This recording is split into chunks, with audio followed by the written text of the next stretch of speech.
Première thématique.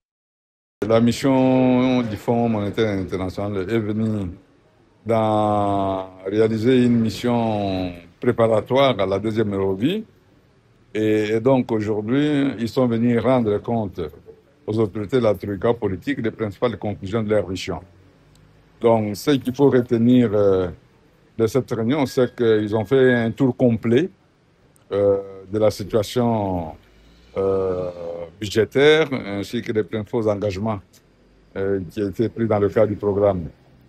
Et d'abord, ils ont fait le tour complet de la situation de l'exécution du budget de l'État en 2025.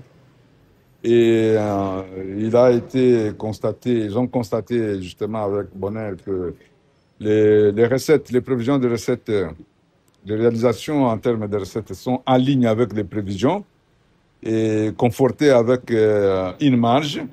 Et donc, du point de vue des prévisions de recettes, les engagements sont tenus et que c'est du côté des dépenses qu'on a plutôt des petits soucis avec des catégories de dépenses qui sont en dépassement.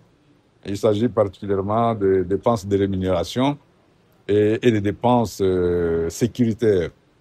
Et pour ça, pour, n'est-ce pas, rester dans la programmation convenue avec le fonds, ils ont conseillé de voir dans quelle mesure des ajustements pourraient être réalisés pour rester dans cette enveloppe, sans sacrifier l'essentiel. Ça veut dire les investissements. Ce point de vue, le ministre des Finances a été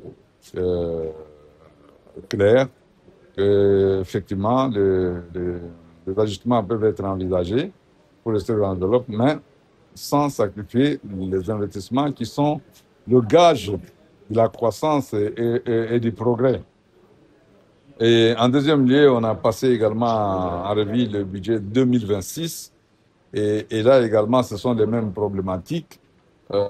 Il faut miser sur les recettes, pour augmenter la marge budgétaire et pour financer des investissements.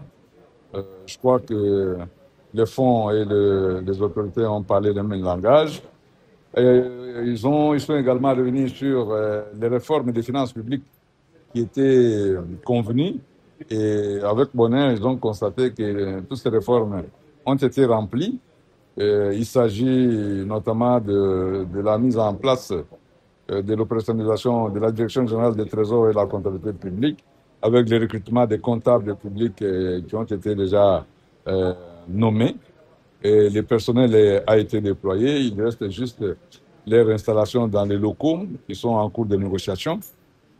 Et on a également constaté que la déconcentration de l'ordonnancement est effective dans les ministères pilotes, en particulier le ministère de la Santé, le ministère du Développement rural, des infrastructures et de l'éducation, qui désormais vont se remettre de leur propre crédit.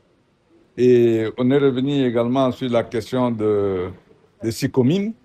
Et là-dessus, ils ont insisté auprès des autorités pour que ce qui était prévu dans le cadre de ce contrat soit effectivement mis en œuvre et que les projets soient financés et que les mécanismes financiers qui étaient convenus, qui consistaient à ce que les ressources soient mises directement à la disposition de l'État, soient effectivement mises en œuvre. Et je crois que les autorités parlent le même langage et que les discussions en cours avec la partie chinoise vont dans le bon sens.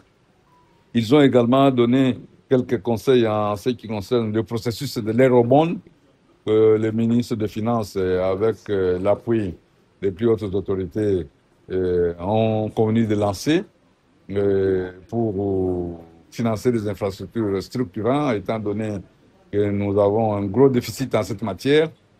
Ils ont donné des conseils de veiller à ce que cela ne puisse pas de générer l'endettement. Ce point de vue, le ministre des Finances a rassuré.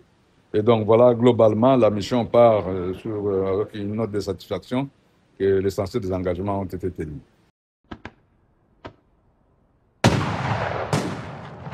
Deuxième thématique. Dans le cadre de la politique de l'industrialisation de notre pays, il a plu aux législateurs de créer des zones économiques spéciales. Et ces zones économiques spéciales font partie des piliers essentiels de la politique nationale de l'industrialisation de notre pays. Et aujourd'hui, il était question de tenir autour de la Première ministre la première réunion du comité stratégique de pilotage de ces zones économiques spéciales. Et donc, au cours de cette réunion, on a passé en revue l'état d'avancement de la mise en œuvre des zones spéciales, économiques spéciales. Vous savez qu'il y a Maluku, maintenant il y a Kilmalebo, au Katanga il y a Kinsevere, au Nord Kivu il y a à Lubero il y a une autre zone économique spéciale. Il y en a 7 qui sont en projet. Et donc pour aujourd'hui, on s'est accordé sur le mode de fonctionnement de ces comités stratégiques de pilotage et aussi on s'est fixé comme objectif de se réunir non seulement 2 fois l'an, conformément au décret, mais aussi en cas de besoin. Il se présente actuellement différents goulots d'étranglement sur le plan administratif et sur le plan réglementaire. Et il y a donc des questions urgentes qui nécessitent des réponses urgentes. Et autour de la Première ministre, qui est une instance supérieure de pilotage de cet outil important de notre développement, nous allons nous atteler dans les mois à venir à désengorger ce processus pour permettre à ce que les objectifs fixés dans le cadre du programme d'action du gouvernement dans la mise en œuvre de ces zones économiques spéciales soient atteints. Voilà, c'est les genres de questions justement. Il y a Maluku est saturé, on a besoin de un peu plus d'espace. Il faut procéder par expropriation pour besoin d'utilité publique, ce qui nécessite une forme de compensation des propriétaires des terres au Katanga. Dans le cadre là-bas, dans le cadre de la zone économique spéciale pour les batteries pour véhicules électriques, on en est encore au transfert des droits de cet espace qui a été désigné ou dédié pour cette industrie minière au Katanga. Et donc, il y a toute une série de problèmes. Il y a des problèmes de droits d'accise qui se posent aujourd'hui à Maluku que nous devons régler. Et donc, c'est vraiment toute une liste que nous allons d'ailleurs présenter au cours de la prochaine réunion du comité stratégique de pilotage pour permettre, sous la supervision de la Première ministre, que nous puissions pouvoir régler tous ces problèmes et pouvoir avancer dans cette réforme très importante.